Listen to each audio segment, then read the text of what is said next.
Hello everyone, welcome to my YouTube channel online academy. तो आज के इस वीडियो में हम डिस्कस करने वाले हैं बिलासपुर डिस्ट्रिक्ट के बारे में। तो जैसा कि आप जानते हैं कि राजनीतिक इतिहास के बारे में हम चर्चा कर रहे थे। तो हमने देखा था जो हीरा चंद थे और उसके बाद अमरचंद तक के इतिहास को हम कवर कर चुके थे। तो उसके आगे के राजाओं के बारे में, बिलासपुर के भूगोल के बारे में और भी जो डायमेंशंस हो सकते हैं उसके बारे में हम यहाँ पे डिस्कस करेंगे। लेकिन सबसे पहले थोड़ा सा जो है हिमाचल प्रदेश के जिलावार स्थिति के बारे में जान लेते हैं। तो उत्तर में चंबा, यहाँ पे आपको देखने को मिलेगा कांगड़ा, ऊना, हमीरपुर, बिलासपुर, सोलन, सिरमौर, यहाँ पे शिमला, किन्नौर, लाहौल स्पीति, कुल्लू और यहाँ पे मंडी। तो ये जो है 12 जिले हिमाचल प्रदेश के हैं जिनके बारे में हम डिस्कस कर चुके हैं। तो चलिए अब जो है राजनीतिक इतिहास जो हम कवर कर रहे थे उसके ऊपर चर्चा करते हैं। तो यहाँ पे हम देखेंगे विजय चंद के बारे में। अंतिम 2 शासक बचे हुए हैं जिसमें से पहला रहेगा विजय चंद। तो विजय चंद के समय में ध्यान रखिएगा कि बहादुरपुर में इन्होंने दुर्ग बनाया और उसी जगह में जो है उसी किले को अपनी ग्रीष्मकालीन राजधानी भी इन्होंने बना दिया था। तो यहाँ पे आप ये चीज़ ध्यान रखिएगा कि ग्रीष्मकालीन राजधानी बहादुरपुर को किसने बनाया था? विजय चंद ने बनाया था। और इसके अलावा इन्होंने जो है विजय चंद ने अंग्रेजी प्रशासन को ही अपनी रियासत में लागू करने की कोशिश की थी। लेकिन क्योंकि इनके जो अधिकारी थे या एडमिनिस्ट्रेटर जो थे उनके द्वारा क्या किया गया था, सहयोग नहीं किया गया था किसी प्रकार से। तो ये फेल हो गए थे इस नीति में कि अंग्रेजी प्रशासन को जो है ये बिलासपुर में लागू कर सकते हैं। उसके अलावा अगर इनके संबंधित कुछ और पॉइंट देखे जाए तो फर्स्ट वर्ल्ड वॉर में इन्होंने अंग्रेजों की सहायता की थी। फर्स्ट वर्ल्ड वॉर में देखा जाए तो अंग्रेजों की सहायता की थी और यहाँ पे इनको KCIE की उपाधि मिली थी और दूसरा जो मिली थी वो मेजर की उपाधि मिली थी। तो ये चीज़ आप ध्यान रखिएगा। उसके बाद आगे देखा जाए इनके बारे में तो ध्यान रखिएगा कि 1901 में इन्होंने रंग महल की स्थापना की। और दूसरा आपको देखने को मिलेगा कि इन्होंने जो है पानी की सप्लाई शुरू की थी बिलासपुर में। और एक सबसे महत्वपूर्ण जो फैक्ट इनसे संबंधित बनता है कि इन्होंने जो है अपनी रियासत में court fees and judicial stamp जो होती है या जुडिशियल स्टैंप जो होती है उसकी शुरुआत की थी। तो ये चीज़ आप ध्यान रखिएगा विजय चंद से संबंधित। तो इतने कुछ फैक्ट जो है विजय चंद से संबंधित है। आगे चलते हैं और देखते हैं अंतिम शासक के बारे में जो रहेंगे अमरचंद। अमरचंद के बारे में अगर बात की जाए तो आपको देखने को मिलेगा कि ये बिलासपुर रियासत के अंतिम शासक हैं। दूसरा आपको यहाँ पे देखने को मिलेगा कि ये गांधी जी के एक शिष्य थे। मतलब गांधी जी को काफ़ी मानते थे, लेकिन गांधी जी के शिष्य होने के बावजूद भी ये भारत में विलय का विरोध कर रहे थे। लेकिन फिर भी किसी प्रकार से इनको मनाकर जो है 9 अक्टूबर 1948 तक आनंद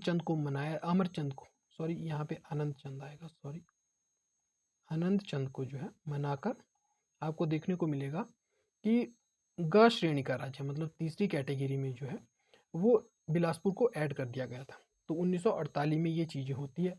और यहाँ पे आपको एक और चीज़ देखने को मिलेगी कि 12 अक्टूबर 1948 को ही जो आनंद चंद थे उनको क्या बना दिया जाता है, यहाँ का प्रथम मुख्य आयुक्त बना दिया जाता है। लेकिन जनता इनसे इतनी परेशान हो जाती है इनकी नीतियों से कि अगले ही वर्ष 1949 में भारत सरकार को इनको मुख्य आयुक्त पद से हटाकर क्या करना पड़ता है, जो चंद छाबड़ा को इनकी जगह पर स्थापित करना पड़ता है एज मुख्य आयुक्त या चीफ कमिश्नर जो बने थे वो चंद छाबड़ा अगले ही वर्ष बन जाते हैं। और अंततः हमें देखने को मिलेगा कि 1 जुलाई 1954 को जो बिलासपुर है वो हिमाचल प्रदेश का 5वां जिला बनता है। तो ये कुछ चीज़ें जो है बिलासपुर किस प्रकार से हिमाचल प्रदेश का जिला बना और क्या सारी चीज़ें रही वो मैं आपके साथ इस वीडियो में और यहाँ तक डिस्कस कर चुका हूँ राजनीतिक इतिहास के बारे में। आगे चलते हैं, थोड़ा सा भूगोल के बारे में जानेंगे। लेकिन उससे पहले अगर यहाँ पे देखा जाए तो ध्यान रखिएगा नदियों को हम थोड़ा सा अपने माइंड मैप के अकॉर्डिंग, जिस तरह से मैंने नोट्स बनाए हैं उसके अकॉर्डिंग मैं आपके साथ डिस्कस करने वाला हूँ। तो याद रखिएगा सबसे बड़ी नदी जो यहाँ पे देखने को मिलेगी वो रहेगी सतलुज। सतलुज नदी ध्यान रखिएगा कि बिलासपुर को जो है 2 भागों में काटती है। एक भाग दो भागों में बराबर, मतलब ऊपर वाला हिस्सा और जो दक्षिणी हिस्सा है वो बराबर होते हैं। तो ध्यान रखिएगा कि बिलासपुर को दो बराबर भागों में कौन काटती है? सतलुज नदी काटती है। पहला पॉइंट तो ये रहेगा। दूसरा पॉइंट जो रहेगा, मंडी के कसोल नामक स्थान से जो है बिलासपुर में एंटर करती है, और भाखड़ा भाखड़ा नामक स्थान से, या कहें नैला गांव से, ये कहाँ एंटर करती है? नैला गांव हो या भाखड़ा हो, तो ये कहाँ एंटर करती है? पंजाब में एंटर करती है। तो बिलासपुर के नैला गांव से और भाखड़ा के पंजाब में एंटर करती है। तो ये जो है सतलुज से संबंधित दो पॉइंट। इसके अलावा ध्यान रखिएगा कि यहाँ पे कुछ स्थान आपको देखने को मिलेंगे, जैसे सेरी। तो सेरी में आपको सिरखड़ आती हुई दिखाई देगी। दक्षिण हमीरपुर से एक नदी निकलती है जिसका नाम है सिरखड़। ये थी सतलुज, यहाँ पे आपको देखने को मिलेगा सिरखड़। तो सिरखड़ क्या करेगी? अगर सिरखड़ के बारे में बात की जाए तो सिरखड़ जो है सेरी नामक स्थान पे यहाँ पे मुहाना बनाती है। कहाँ? सतलुज नदी में। तो ये सिरखड़ है जो दक्षिण हमीरपुर से निकल रही है। और हटवाड़ नामक, ये वाला कौन सा स्थान है? तो हटवाड़ है। हटवाड़ से ये बिलासपुर में एंटर होती है। और यहाँ पे एक और नदी आपको देखने को मिलेगी जो पालघर में, इसका नाम है सुक्कर नदी, और ये पालघर में सिरखड़ में मुहाना बनाती है। तो ये चीज़ आप ध्यान रखिएगा। उसके अलावा अगर बात की जाए दक्षिण दक्षिण से कौन सी नदियाँ मिलती है, तो ध्यान रखिएगा कि शिमला से एक नदी आती है गमरी खड नामक, गमरी खड नदी आती है, गमरी खड। और यहाँ पे जो एंटर करती है नीरी से, और मुहाना बनाती है सतलुज में। कहाँ? डगरान में। तो ये चीज़ आप याद रखिएगा। इसके अलावा एक और खड जो सोलन से आती है जिसका नाम है अली खड। अली खड क्या करती है? अली खड एंटर होती है कोठी हरार से। कोठी हरार नामक स्थान से जो है एंटर होती है बिलासपुर में। और यहाँ पे आपको देखने को मिलेगा कि मिलती है जाकर बेरी घाट में। तो ये कुछ चीज़ें आप याद रखिएगा कि नदियाँ किस प्रकार से बिलासपुर में एंटर हो रही है और क्या उनका क्रम है और किस ओर से मिल रही है। तो ये सारी चीज़ें मैंने आपको एक ही डायग्राम में क्लियर करवा दी है, तो आप इसको अपने नोट्स में ऐड कर सकते हैं। चलिए, नदियों से संबंधित इतनी चीज़ें काफ़ी है। आगे चलते हैं और आगे देखते हैं धार से संबंधित। धारें बिलासपुर में जो है माना जाता है कि कई सारी धारें हैं, जिनमें से जो महत्वपूर्ण हैं उनके बारे में हम डिस्कस करेंगे। तो सबसे पहली जो धार रहेगी वो रहेगी नैना देवी धार। नैना देवी धार के बारे में बात की जाए तो यहाँ पे आपको देखने को मिलेगा नैना देवी मंदिर। उसके बाद आपको देखने को मिलेगा कोट कहलूर किला, और एक और देखने को मिलेगा फतेहपुर किला। तो ये तीन चीज़ें कहाँ देखने को मिलती है? नैना देवी धार में आपको देखने को मिलेगी। दूसरा, बांदला धार से महत्वपूर्ण फैक्ट की बात की जाए तो 17 किलोमीटर लंबी धार है। तो इसकी लंबाई कितनी है? 17 किलोमीटर। ये चीज़ आप ध्यान रखिएगा।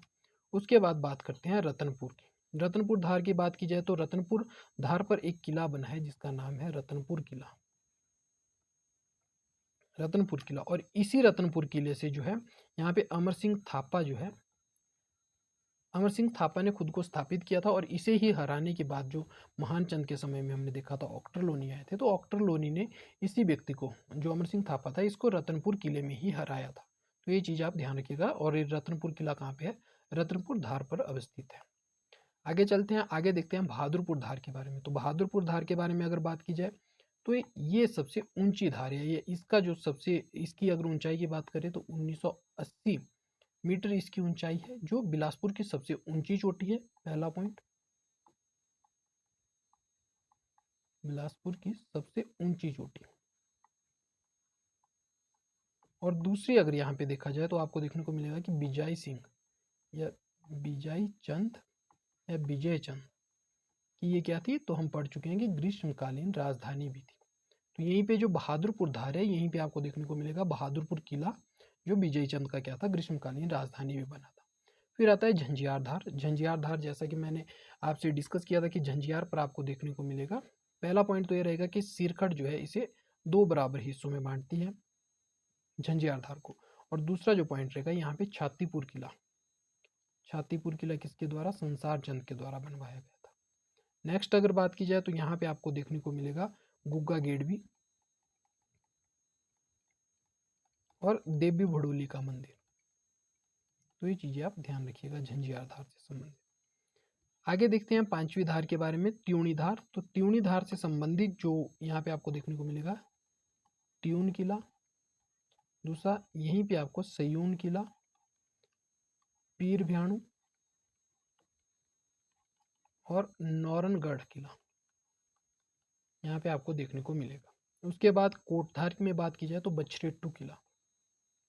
देखिए काफ़ी फैक्चुअल है आई नो, पर आपको याद करना पड़ेगा क्योंकि मैंने भी याद किया है और एग्ज़ाम में इस प्रकार से क्वेश्चन पूछे भी जा रहे हैं। तो इसमें अब मैं क्या ही ट्रिक बना सकता हूँ, तो क्योंकि मैंने डायरेक्टली याद किया था, तो अगर आपसे पॉसिबल हो तो आप ट्रिक बनाने की कोशिश कीजिएगा, और नहीं तो जितना भी मल्टीपल टाइम आप रिवीजन करेंगे उससे भी आपकी जो है इन चीज़ों पे कमांड हो सकती है। आगे चलते हैं और आगे देखते हैं घाटियों के बारे में। घाटियों के बारे में अगर देखा जाए तो कुछ महत्वपूर्ण घाटियां हैं यहाँ पे देखने को मिलेगी। एक सतलुज घाटी, उसके बाद आपको देखने को मिलेगी चंतो घाटी और दाबी घाटी। और दाबी घाटी के बारे में एक पॉइंट याद रखिएगा कि ये धार बांदला से लेकर कहाँ तक, धार बहादुरपुर तक जो है ये फैली हुई है। मतलब जो घाटी है, इस प्रकार से आपको पता होगा कि घाटियाँ दो पर्वतों के बीच के क्षेत्र को कहा जाता है। तो एक तरफ की जो धार रहेगी वो धार बांदला और दूसरे तरफ की जो धार रहेगी वो धार बहादुर है। तो ये चीज़ आप ध्यान रखिएगा। आगे देखते हैं इसके बारे में। आगे जो रहेगा जलप्रपात, तो जलप्रपात बिलासपुर में कौन कौन से झरने हैं, तो उनकी बात की जाए तो आपको देखने को मिलेगा लुंड, ददराना और बस्सी। ये कुछ जलप्रपात आपको यहाँ पे देखने को मिलेंगे। फिर टैंक या टोबा के बारे में, जैसे कि मैंने आपसे डिस्कस किया था हीराचंद के समय में, तो टैंक या टोबा के बारे में बात की जाए तो 1874 में वही हीराचंद के समय में बने थे। दो टैंक थे, एक तो जगत खाना और दूसरा कौन था, स्वारघाट। उसके बाद आता है विजय चंद के, विजय चंद के समय में संघवाना टैंक आपको देखने को मिलेगा। तो ये चीज़ आप ध्यान रखिएगा। इसके अलावा अन्य जो फैक्ट हो सकता है वो है झील के बारे में। झील के बारे में अगर बात की जाए तो यहाँ एक कृत्रिम झील आपको देखने को मिलेगी जिसका नाम है गोविंद सागर झील। गोविंद सागर झील के बारे में देखा जाए तो 169 स्क्वायर किलोमीटर इतने क्षेत्रफल में फैली हुई ये झील है, और माना जाता है कि जब इसके ऊपर 1955 में बांध बनाने की शुरुआत होती है और 1963 तक भाखड़ा नंगल डैम जो है बनकर तैयार होता है सतलुज नदी पर, और उसकी वजह से जो है क्योंकि पानी रोका गया था तो एक गोविंद सागर नामक कृत्रिम झील आपको देखने को मिलेगी। और ये क्या है, सबसे बड़ी कृत्रिम झील है। दूसरा पॉइंट याद रखिएगा कि सबसे बड़ी कृत्रिम झील है कहाँ की, हिमाचल प्रदेश की सबसे बड़ी कृत्रिम झील है। और उसके बाद यहाँ पे बात की जाए तो जो भाखड़ा नंगल डैम है उसकी जो हाइट रहेगी वो 225 मीटर है, और इस वजह से जो है जब गोविंद सागर झील बनी इतने बड़े डैम को, मतलब नदी के रास्ते में आपने एक दीवार खड़ी कर दी जिसकी कितनी हाइट है, 225 मीटर बड़ी एक दीवार खड़ी कर दी। और उस वजह से जितना भी पीछे जो मानव बस्तियां थी या कई सेटलमेंट्स जो थी वहाँ पे क्या हुआ, वो डूबना शुरू हो गई। तो माना जाता है कि इसके कारण जो है 256 गांव डूब गए थे जब भाखड़ा नंगल डैम बना था। तो ये चीज़ आप ध्यान रखिएगा। गोविंद सागर झील कहाँ है, बिलासपुर में। आगे चलते हैं पुल के बारे में, देखते हैं कि कौन कौन से पुल, महत्वपूर्ण पुल जो है आपको देखने को मिलेंगे। तो सबसे पहले इसकी ट्रिक मैंने इस प्रकार से याद रखी है, क ख ग और घ। तो क से आपको देखने को मिलेगा कंदरौर पुल। कंदरौर पुल ध्यान रखिएगा 80 मीटर ऊंचा और एशिया का सबसे ऊंचा पुल रह चुका है। और 1959 से लेकर 64 तक आपको देखने को मिलेगा कि ये क्या है, नदी पर बना एक तो सबसे ऊंचा पुल एशिया का कौन सा है, कंदरौर पुल है, और दूसरा 1959 से लेकर 64 के बीच में इसका क्या हुआ था, निर्माण हुआ था। और किस नदी पर है, तो सतलुज नदी पर है। तो ये तीन चीजें आपको इसके बारे में ध्यान रखनी है। फिर बात करते हैं ख से, याद रखिएगा सलापड़ पुल। सलापड़ पुल भी कहाँ है, तो बिलासपुर डिस्ट्रिक्ट में है। और बात की जाए तो 1960 से लेकर 1964 के बीच में ये बना था। ग से आता है गमरौला पुल। गमरौला पुल की बात की जाए तो इससे संबंधित कोई फैक्ट इतना महत्वपूर्ण नहीं है। फिर उसके बाद आते हैं घाघस पुल पे। घाघस पुल कहाँ है, तो NH-21 पे है, और आपको देखने को मिलेगा कि अलीखड़ के ऊपर बना हुआ है पुल है। तो ये चारों पुल कंदरौर, सलापड़, गमरौला, घाघस, ये चारों पुल आपको बिलासपुर में देखने को मिलेंगे। और ट्रिक आप ये याद रख सकते हैं क ख ग घ से। चलिए आगे बात करते हैं मंदिरों से संबंधित। तो मंदिरों से संबंधित अगर बात की जाए तो कुछ महत्वपूर्ण मंदिर आपको इस जिले में देखने को मिलेंगे, जिसमें सबसे पहला जो रहेगा वो है शाह तलाई में बाबा बालकनाथ का मंदिर है। ये चीज़ आप ध्यान रखिएगा। उसके बाद अगला जो धौलरा, धौलरा में आपको नरसिंह नरसिंह का मंदिर देखने को मिलेगा। उसके बाद भटेड़, भटेड़ में आपको देखने को मिलेगा गुग्गा मंदिर। और यहाँ पे जो सबसे महत्वपूर्ण है वो है पीर भ्याणु मंदिर। पीर भ्याणु में मंदिर आपको देखने को मिलेगा लखदाता का। तो ये कुछ चीज़ें आपको यहाँ मंदिरों से संबंधित बिलासपुर में ये महत्वपूर्ण मंदिर आपको देखने को मिलेंगे। आगे चलते हैं और आगे देखते हैं कि कौन कौन से जो मेले हैं वो लगते हैं कहाँ पे, बिलासपुर में। तो आपको जो मेले देखने को मिलेंगे वो है सबसे पहले नलवाड़ी मेला। नलवाड़ी मेला पहले, जब गोविंद सागर झील का निर्माण नहीं हुआ था उससे पहले ये कहाँ लगता था, तो साडू के मैदान में लगता था। लेकिन अब कहाँ लगता है, तो अब ये लहणू के मैदान में लगता है। तो ये चीज़ आप ध्यान रखिएगा, पूछा जा सकता है प्रश्न। उसके अलावा सेकंड मेले की अगर बात की जाए तो यहाँ पे गेड़वी का गुग्गा मेला, गेड़वी का गुग्गा मेला लगता है। उसके बाद बात की जाए तो यहाँ पे आपको देखने को मिलेगा हटवाड़ में बैसाखी मेला। तो ये कुछ मेले आप ध्यान रखिएगा यहाँ से संबंधित जो बिलासपुर ज़िले में। बाकी जितने भी मेले हमें देखने को मिलते हैं वो अलग से हम पढ़ेंगे, हिमाचल में कहाँ कहाँ और कौन से ज़िले में कौन कौन से मेले लगते हैं उनके बारे में भी हम पढ़ेंगे आगे चलकर। तो इसके बाद जो लास्ट सेगमेंट जो रहेगा हमारा आज की इस वीडियो का, वो रहेगा वीडियो का भी और बिलासपुर ज़िले का भी, वो रहेगा स्थान की कौन कौन से महत्वपूर्ण स्थान आपको देखने को मिलेंगे कहाँ पे, बिलासपुर में। तो सबसे पहले दियोरी नामक स्थान। दियोरी में क्या है, दियोरी या दियोली, यहाँ क्या है, तो यहाँ याद रखिएगा कि ट्राउट जो मछली है, ट्राउट मछली प्रजनन केंद्र, तो फिश ब्रीडिंग सेंटर जो है वो आपको देखने को मिलेगा और एशिया का सबसे बड़ा है। जो फिश ब्रीडिंग जो सेंटर है वो एशिया का सबसे बड़ा। एक चीज़ याद रखिएगा, कहाँ पे, दियोरी या दियोली में अवस्थित है। दूसरा आपको देखने को मिलेगा यहाँ पे स्वारघाट। स्वारघाट, तो यहाँ पे आप स्वारघाट में देखा जाए तो पशु रोग नियंत्रण कक्ष आपको यहाँ पे देखने को मिलेगा स्वारघाट में। उसके अलावा आगे अगर देखा जाए तो यहाँ पे कोठीपुरा,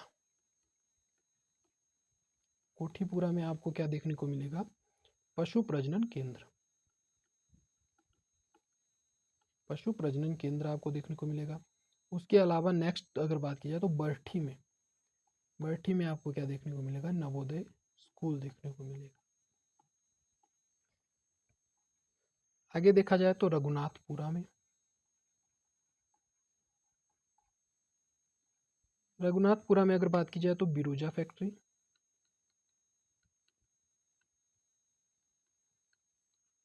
और उसके अलावा जो अंतिम स्थान महत्वपूर्ण रहेगा वो है परमाणा, जहाँ पे हमें सीमेंट फैक्ट्री देखने को मिलती है।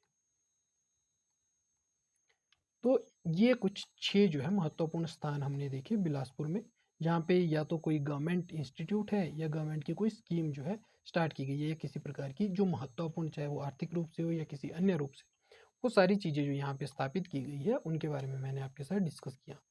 तो चलिए बिलासपुर जिला जो है, बिलासपुर जिले की जो दूसरा पार्ट है वो यहाँ पे समाप्त करते हैं।